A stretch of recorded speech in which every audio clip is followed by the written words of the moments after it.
welcome back to my channel. My name is Pankaj and my channel name is Out of Out. Now we are discussing chapter class 10th, chapter 1, real number topics, and here now I'm discussing your topic is a fundamental theorem of arithmetic. Fundamental theorem of arithmetic. So in this theorem, what is the statement that they are giving? What is the statement and how we'll get to know what is the actual meaning of this? Okay तो चलो पढ़ते हैं इसको क्या क्या है इसमें. देखो, every composite number can be expressed factorize as a product of prime numbers. Okay तो देखो इसमें दो तीन कीवर्ड हैं. देखो पहले क्या लिखा हुआ है कंपोजिट नंबर. कंपोजिट नंबर का मीनिंग क्या होता है? कंपोजिट नंबर का मीनिंग क्या होता है हमारा? Which has more than two factor. Which has more than two factors we call that composite number. Okay जैसे कोई एग्जांपल लेते हैं. एग्जांपल में देखो छोटा सबसे आएगा 4 आता है, 4 आता है, 6 आता है, देन 8 आएगा, 9 आएगा, 10 आएगा, 12 आएगा. ऐसे जो नंबर्स हैं इनके 2 से ज़्यादा फैक्टर है. अब बोलोगे सर फैक्टर क्या होता है? फैक्टर, चलो फैक्टर क्या है? फैक्टर देखो, फैक्टर बता देता हूँ. फैक्टर जैसे हमारे मैंने 4 लिया. 4 जो है वो किस किस टेबल से डिविजिबल है, किस किस टेबल से 4 डिविजिबल हो सकता है, वही होगा उसका फैक्टर. जैसे 4 जो है गया हमारा 1 टेबल से कैंसिल हो जाएगा, 2 टेबल से जाएगा और 4 टेबल से जाएगा. जैसे 6 देखो, 6 किस किस टेबल से जाएगा? 1 से जाएगा, 2 से जाएगा, 3 से जाएगा और 6 से जाएगा. तो ये जो नंबर दिख रहे हैं आपको, ये 1 2 4 और यहाँ पे 1 2 3 6, ये जो होंगे वो ये क्या बोलते हैं? इसको फैक्टर बोलते हैं. इसको क्या बोलते हैं? फैक्टर बोलते हैं. तो दिमाग में रखना है ये सारे क्या है? फैक्टर. अब देखो कंपोजिट नंबर का मीनिंग क्या हुआ? क्या इसमें 2 से ज़्यादा फैक्टर होने चाहिए. अगर 2 से कम है या फिर 2 हैं तो वो क्या होगा? कंपोजिट नंबर नहीं होगा. जैसे मान लेते हैं, मैं लेता हूँ 5 में कितने नंबर है? वो 1 से जाएगा और 5 से जाएगा, तो इसमें सिर्फ 2 ही फैक्टर मिल रहे हैं, तो ये हमारा कंपोजिट नंबर नहीं है. ये क्या हो जाएगा? हमारा प्राइम फैक्टर है. ठीक है, दिमाग में रखना, प्राइम नंबर है ये. तो ये हमारा प्राइम कंपोजिट नंबर नहीं होगा. तो पहला तो क्लियर हुआ कंपोजिट नंबर क्या होता है. ठीक है, देखो नेक्स्ट वन क्या लिखा हुआ है? Express factorize as a product of prime. आगे देखो प्राइम नंबर फिर से आ गया, प्राइम नंबर आ गया. प्रोडक्ट मतलब मालूम है सबको, प्रोडक्ट मतलब होता है मल्टीप्लिकेशन के फॉर्म में लिखना होता है. ठीक है, अब प्राइम नंबर का मतलब क्या होता है? प्राइम नंबर में क्या क्या आता है? देखो प्राइम नंबर में थोड़ा सा मैं लिख देता हूँ. प्राइम नंबर हमारे जो है जिसके एग्जैक्टली 2 फैक्टर होते हैं. कितने होते हैं? मिनिमम, मतलब नॉट मिनिमम, मतलब 2 ही होने चाहिए, 2 से ज़्यादा या कम नहीं होना चाहिए. एग्जैक्टली 2 हैं तो बोलेंगे प्राइम नंबर. जैसे देखो अभी मैंने एग्जांपल दिया ना, 5 में क्या है? 1 टेबल और 5 टेबल जाएगा. 2 जो है किस टेबल जाएगा? 1 टेबल से 2 टेबल जाएगा. 3 किस टेबल से जाएगा? 1 टेबल से जाएगा और 1 टेबल से जाएगा और 3 टेबल जाएगा. तो ये जो नंबर है वो क्या है? प्राइम नंबर है. ये जो नंबर है क्या है? प्राइम नंबर कहलाते हैं. तो दिमाग में रखना ये सारी चीज़ें प्राइम नंबर है. अब चलो नेक्स्ट में आते हैं हम. तो ये हो गया हमारा कंपोजिट नंबर. समझ में आ गया क्या है कंपोजिट नंबर? कंपोजिट नंबर क्या है और प्राइम नंबर क्या है, ये हमने समझ लिया. अब देखो अब इसका एग्जांपल समझते हैं. एक एग्जांपल से हम सारी चीज़ें क्लियर कर लेंगे. तो चलिए मैं एक एग्जांपल देता हूँ आपको, बिल्कुल मज़ेदार से समझना है उसको. थोड़ा साइड करते हैं अभी वाले. चलो देखो यहाँ पे लिखा हुआ है product as a prime number. तो चलो कोई एक नंबर लेते हैं, कंपोजिट नंबर लेते हैं. कंपोजिट नंबर जैसे मैंने ले लिया है 24 और एक 36 ले लेता हूँ. तो 24 को लिखना चाहेंगे तो 2 इंटू 2 इंटू 2 इंटू 3 ले सकते हैं. ऐसे बोलो लिख सकते हैं, नहीं लिख सकते. देखो अगर ये समझ नहीं आ रहा तो मैं अभी करके दिखा देता हूँ आपको. देखो 24 है, ये मैं ट्री मेथड से कर रहा हूँ. इसको हम आप प्राइम फैक्टराइजेशन मेथड से भी कर सकते हो. तो दोनों में एक बताता हूँ ट्री मेथड से, एक बताता हूँ प्राइम फैक्टराइजेशन से. दोनों में से जो आपको जी लगे वो कर लेना आप. ठीक है, जैसे 24 को 2 और 12 ले सकते हैं, बिल्कुल ले सकते हैं. 12 को 2 एंड 3 ले सकते हैं, 2 एंड 6 ले सकते हैं, बिल्कुल ले सकते हैं. हेयर 6 को ले सकते हैं, 2 और 3 ले सकते हैं, बिल्कुल ले सकते हैं. 3 को 3 और 1 ले सकते हैं, बिल्कुल ले सकते हैं. अब देखो यहाँ पे अगर देखोगे आप, ये 2 लिखा हुआ है, 2 है 3, जितने भी हैं ये क्या है? हमारे इस साइड के जो नंबर है वो क्या है? सारे प्राइम नंबर है. तो अगर 24 को लिखेंगे तो यही चीज़ लिखेंगे ना. ये चीज़ मैंने यहाँ पे लिखी हुई है, करेक्ट, बिल्कुल सही है सर. चलो नेक्स्ट अगर 36 को बनाया, 36 को थोड़ा सा दूसरे मेथड से बता देता हूँ. ठीक है ना, जो बोलते हैं प्राइम फैक्टराइजेशन मेथड जो है. ठीक है, तो 2 टेबल से करेंगे तो आएगा यहाँ पे 18, 2 से करेंगे तो आएगा यहाँ पे क्या? 9 आएगा. 9 आएगा तो यहाँ पे 3 से करेंगे तो 3 आ जाएगा, फिर 3 से किया तो 1 आ गया. तो यहाँ पे क्या आएगा? 2 इंटू 2 इंटू 3 इंटू 3. ध्यान रखना एक चीज़ हमेशा, जो भी यहाँ पे डिवीजन होता है प्राइम फैक्टराइजेशन, तो प्राइम फैक्टराइजेशन का मीनिंग क्या होता है? उसमें मेंशन क्या है? Prime number. मतलब कि हम जो भी नंबर से डिवाइड करेंगे वो होना चाहिए प्राइम. ठीक है, वो होना चाहिए प्राइम होना चाहिए, तभी वो डिविजल, उसी से डिविजल करना है. आप 4 से 6 से नहीं डिवाइड कर सकते, वो रॉन्ग हो जाएगा फिर इस तरह में. ठीक है, तो दिमाग में रखना ये चीज़. ठीक है, नेक्स्ट वन अगर मैं इसको देखूँ, इसको मैं कैसे लिख सकता हूँ, अब देखो इसको मैं हटा देता हूँ।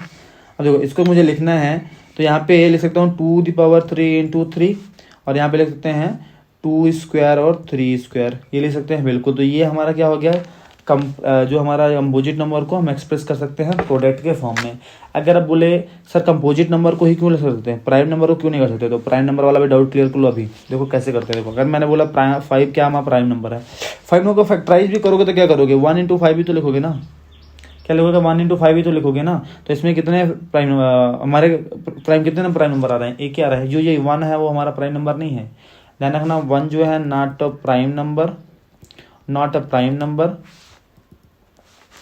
और not a composite number. Composite number और प्राइम नंबर दोनों के अंदर 1 जो है वो नहीं आता है, वो 1 आता ही नहीं है, दिमाग में रखना, ठीक है। तो हमारा यहाँ पे क्या 5 हो जाएगा, तो इसलिए क्या बोलेंगे, ये यहाँ पे उसको फॉर्म में नहीं लिख सकते हैं, पावर के फॉर्म में नहीं आएगा, ठीक है। तो इसलिए हम इसको नहीं लिख सकते, तो दिमाग में रखना। ये है इसका fundamental theorem of arithmetic. Okay, चलो नेक्स्ट टॉपिक करते हैं हमारा एलसीएम एंड एचसीएफ। देखो यहाँ पे फॉर्मूला मैंने लिखा हुआ है, ठीक है। Product of two number equal to HCF और एलसीएम दोनों का ये लिखा हुआ है मैंने, ठीक है।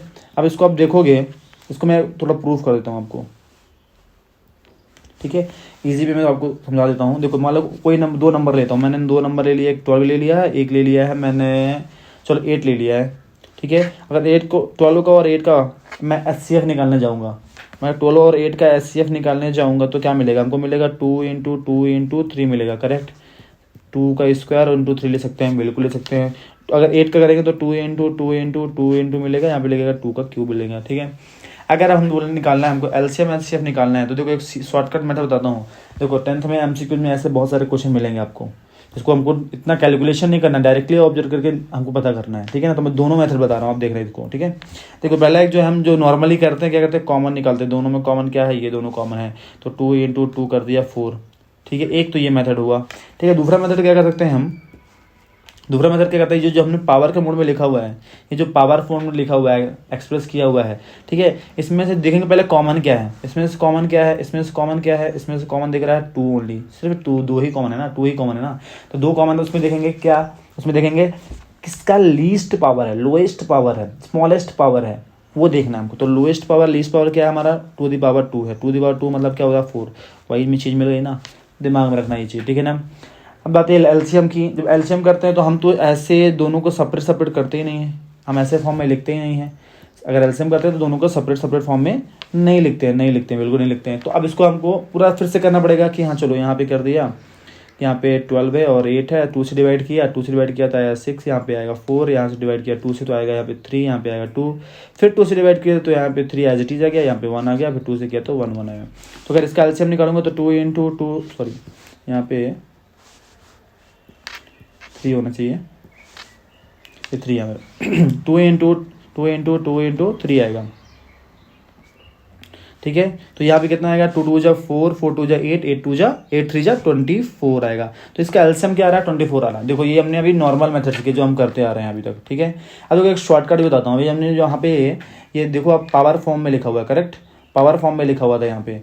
पावर फॉर्म को अगर देखेंगे यहाँ पे, ये देखो पावर फॉर्म, ये बॉक्स बना दिया मैंने। पावर फॉर्म में जो देखोगे आप, देखोगे इसमें जो कॉमन है, जो भी कॉमन है उसका हाईएस्ट पावर ले लो, जो भी कॉमन है उसका क्या ले लो, हाईएस्ट पावर ले लो। कॉमन क्या दिख रहा है उसमें, कॉमन दिख रहा है, अगर मैं इसमें देखूँ कॉमन मैं यहाँ पे लिख देता हूँ एलसीएम करके, कॉमन इसमें दिख रहा है 2⁻3, ठीक है, वो ले लिया। अब देखो और एक्स्ट्रा क्या है हमारे पास, एक्स्ट्रा क्या 3 है, उसको भी लिख दो, ठीक है, उसको भी लिख दिया हमने।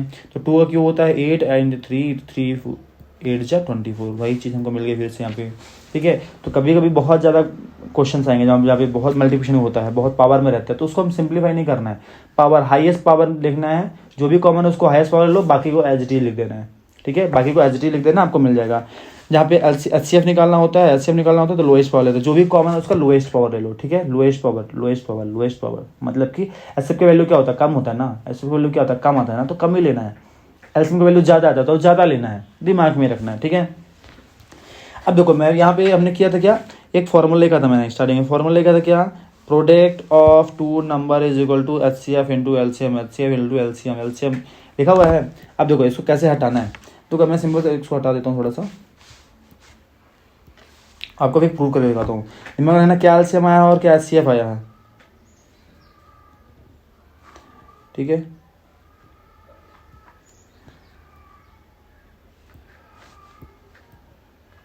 ओके चलो देखिएगा तो मैं, तो ये हमें प्रोडक्ट ऑफ टू नंबर कौन से लिया था, हमने लिया था 12 लिया था और 8 लिया था, ठीक है।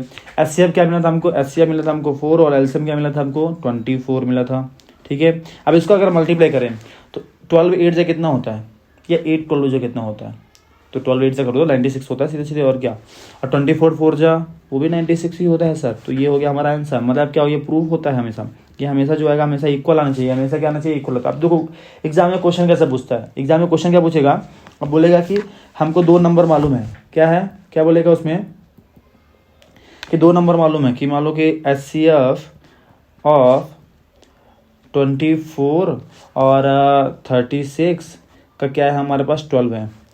एचसीएफ मालूम, एलसीएम मालूम, एचसीएफ मालूम है, फाइंड क्या बोलेगा, एलसीएम बोलेगा, क्या बोलेगा, एलसीएम बोलेगा। अब देखो अगर एलसीएम पूछ लिया तो क्या करना है हमको, सीधे सीधे इस फॉर्मूला वैल्यू रख देना। देखो अभी मैं रख के दिखाता हूँ, हमको मिल जाएगा क्लियरली, ठीक है।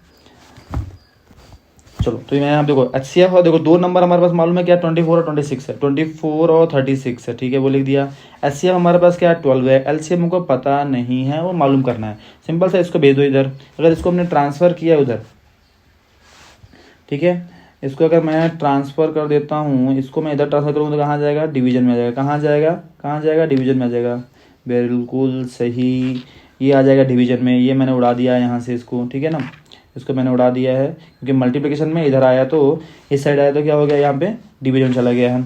अब देखो जब डिवीजन में आएगा तो 12 को हम कैंसिल कर सकते हैं, 12 को कैंसिल कर सकते हैं, बिल्कुल कैंसिल कर सकते हैं। 12 1 जा 12 होता है और 12 2 जा 24 होता है, बिल्कुल होता है। अब 36 2 जा कितना हो गया, तो एलसीएम मिल जाएगा हमको क्या, 36 2 जा 72 होता है, क्या होता है 22 होता है, तो हमारा आंसर मिल जाएगा ऐसे, ठीक है। तो बहुत ईजी है, बस दिमाग में रखना फॉर्मूला अगर आपको याद है, तो बिल्कुल क्लियर हो जाएगा। फार्मूला क्या है, product of 2 number is equal to HCF into LCM, भूलना नहीं, ठीक है ना, ये हमारा फॉर्मूला है। चलो नेक्स्ट करते हैं, हमारा ये हो गया। नेक्स्ट हमारा देखो एक ग्राफ समझ लेते हैं, ग्राफ दिया हुआ, थोड़ा सा ग्राफ समझते हैं क्या क्या है इसमें। अभी हमने रियल नंबर पढ़ा ना, हमारे चैप्टर का नाम ही है क्या, रियल नंबर, चैप्टर का नाम क्या है हमारे पास, रियल नंबर है। उसको कैसे करना है, देखो अब इसके ग्राफ के अंदर में क्या क्या चीज़ें आएंगे, देखो रियल नंबर लिखा हुआ है, क्या दिया हुआ है, रियल नंबर का देखो, अगर देखोगे उसके नीचे क्या लिखा है, रेशनल नंबर और रिलेशन, ठीक है। तो ये मत समझ लेंगे टाइप है, टाइप नहीं दिया हुआ है, इन दोनों के कॉम्बिनेशन, इन दोनों के कॉम्बिनेशन को क्या बोला जाता है, रियल नंबर होता है। रेशनल नंबर और इरेशनल नंबर के दोनों के कॉम्बिनेशन को बोलते हैं रियल नंबर, दोनों के कॉम्बिनेशन को बोलते हैं क्या, रियल नंबर, बिल्कुल सही, ठीक है। नेक्स्ट में आते हैं, देखो रेशनल नंबर, रेशनल नंबर के अंदर क्या क्या आता है, रेशनल नंबर के अंदर आता है हमारा नॉन इंटीजर रेशनल नंबर, मतलब जो रेशनल नंबर नहीं है, मतलब फ्रैक्शन बोल सकते हैं या डेसिमल बोल सकते हैं, जो भी बोल सकते हैं, ठीक है ना। इंटीजर मतलब कि जो भी नंबर है हमारे पास, ठीक है, वो सारी चीज़ें हो जाएंगी। तो कंफ्यूज नहीं होना इसमें, बिल्कुल समझदारी से करना, ठीक है। तो इंटीजर और फ्रैक्शन या डेसिमल जो भी आएगा उसके कॉम्बिनेशन को बोला जाता है रेशनल नंबर, उसके कॉम्बिनेशन को बोला जाता है रेशनल नंबर। आपने पढ़ा होगा ना डेसिमल एक्सपेंशन, और क्या पढ़ा है, और पढ़ा है हम लोगों ने, उसको इंटीजर होना चाहिए हमारा, ठीक है। नेक्स्ट इंटीजर के अंदर क्या क्या आता है, इंटीजर होता है नेगेटिव नंबर बोल देगा और बोलेगा होल नंबर आएगा।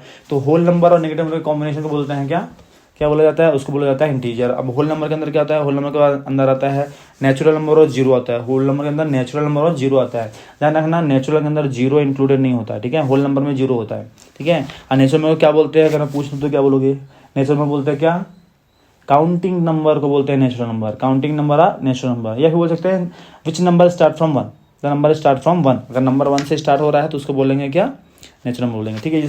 ये सब मैंने सारे जो टॉपिक यहाँ पे दिए हुए हैं सारे मैंने एक अलग से वीडियो बनाया हुआ, आप बिल्कुल जाओ और वीडियो देखो। अगर ये आपका क्लियर हो जाएगा ना तो नंबर में कोई कन्फ्यूजन नहीं होने वाला। और ये हमारा आप जो 6 में हो, 7 में हो, 8 में हो, 9 में हो, 10 में, 11 12 किसी भी क्लास में जाओ, ये तो आपको चाहिए, ये तो बनना ही चाहिए, ठीक है। इसमें कोई कंफ्यूजन नहीं होना चाहिए आपको, बिल्कुल सही। ओके नेक्स्ट चलते हैं। तो ये ग्राफ भी दिया हुआ है, रियल नंबर लिखा हुआ है यहाँ पे और यहाँ पे लिखा है रेशनल रेशन। अब देखो ग्राफ के वाइज समझोगे, यहाँ पे देखो रेशनल नंबर और इरेशनल नंबर दोनों के बीच में कोई भी कॉमन चीज़ नहीं है, दोनों अलग अलग चीज़ें हैं, ठीक है। देखो ये अलग बॉक्स में बना हुआ है और ये अलग बॉक्स में बना हुआ है, ठीक है। दोनों में कोई चीज़ भी कॉमन नहीं है, ठीक है ना, दिमाग में रखना। तो दोनों में कोई चीज़ कॉमन नहीं है। अगर क्वेश्चन पूछ लिया जाए कि एक ऐसा नंबर बताओ कि जो रेशनल भी है और वो इरेशनल भी है, तो ऐसा पॉसिबल ही नहीं है, तो बोल देना क्या, नंबर एग्जिस्ट ही नहीं करता, है ही नहीं है, पॉसिबल ही नहीं है, दिमाग में रखना, ठीक है ना। तो रेशनल नंबर के अंदर हमारा आएगा, रेशनल नंबर है उसके अंदर आएगा इंटीजर, इंटीजर के अंदर आता है होल नंबर, होल नंबर के अंदर आता है नेचुरल नंबर। इन कॉम्बिनेशन को, इस फुल कॉम्बिनेशन को बोला जाता है रेशनल नंबर, ठीक है। इस फुल कॉम्बिनेशन को बोलते हैं रेशनल नंबर। और इरेशनल नंबर के अंदर क्या आता है, हमने पढ़ा था क्या होता है, पाई आता है और रूट के सारे नंबर जाते हैं जो परफेक्ट स्क्वायर नहीं होते हैं, जो परफेक्ट स्क्वायर नहीं होते हैं, ठीक है। चलो, दोनों के कॉम्बिनेशन को, रेशनल नंबर और इरेशनल नंबर कॉम्बिनेशन को बोला जाता है क्या, रियल नंबर। क्या बोला जाता है, रियल नंबर, ठीक है। चलो, ये हो गया है। अब नेक्स्ट टॉपिक में क्या करेंगे हम लोग, ये हमारा जो चैप्टर 1 का कॉन्सेप्ट है वो ओवर हो गया है। अब हम करेंगे नेक्स्ट टॉपिक में या नेक्स्ट वीडियो में हम करने वाले हैं एक्सरसाइज। तो बिल्कुल उसको मिस मत करना और देखते रहिए, और चैनल को सब्सक्राइब कर लो अगर आपको अच्छा लग रहा है। अगर कोई 10th में आपका रिलेटिव है या फिर आपके कोई क्लोजेस्ट है, तो आप चाहते हो कि उसका थोड़ा सा बेनिफिट हो जाए, तो बिल्कुल हेल्प करें और वीडियो शेयर करें और उसको बोले कि सब्सक्राइब करें और फॉलो करें। जिससे क्या होगा, अगर वो फॉलो कर रहा है तो उसमें बहुत सारी चीज़ें आप उनको मिलने वाली हैं, और वो 100% मैं आपको गारंटी दे रहा हूँ कि वो अच्छा मार्क्स स्कोर करेगा। अगर उसका एवरेज ये है तो उसको अपग्रेडिंग मिलेगा। Thank you so much.